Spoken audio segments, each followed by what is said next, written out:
আসসালামু আলাইকুম। সমস্ত প্রশংসা আল্লাহ তাআলার জন্য।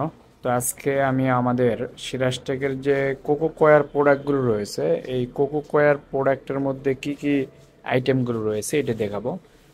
কোকো কয়ার প্রোডাক্ট বলতে আমাদের যে নারিকেলের যে ছোবড়াটা রয়েছে, এই ছোবড়াকে আমরা ভাঙানোর পরে কয়েক ধরনের প্রোডাক্ট তৈরি করি।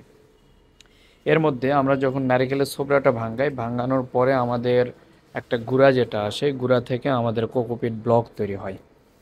এই ব্লকগুলো তৈরি হয়, এটার অনেকগুলো প্রসেসিং রয়েছে। এটাকে গুঁড়া করার পরে চালতে হয়, এরপরে আমাদের হচ্ছে শুকাইতে হয়, দেন তোর হাইড্রোলিক প্রেসারে এটা তৈরি হয়। দেন তারপরে যদি দেখাই, এটা হচ্ছে কোকো ফাইবার।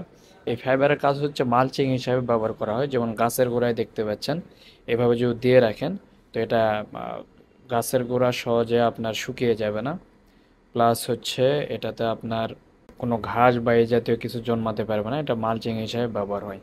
দ্বিতীয়ত, কোকো ফাইবার যেটা রয়েছে সেখান থেকে আমাদের এই কোকো ফুলগুলাও তৈরি হয়, যেটা লতা জাতীয় গাছগুলো আপনার ইনডোর প্ল্যান্টের জন্য খুবই ভালো। লতা জাতীয় গাছগুলো রাখতে পারবেন এইভাবে।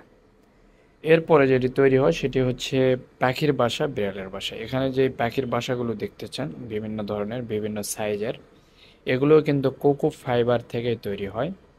এরপরও রয়েছে ঘর, বিভিন্ন ধরনের ঘরগুলো দেখতে পাচ্ছেন এখানে, এই ঘরগুলো তৈরি হয় কোকো ফাইবার থেকে। সাথে রয়েছে বিড়ালের বাসা, এই বিড়ালের বাসাগুলো কোকো ফাইবার থেকে তৈরি হয়।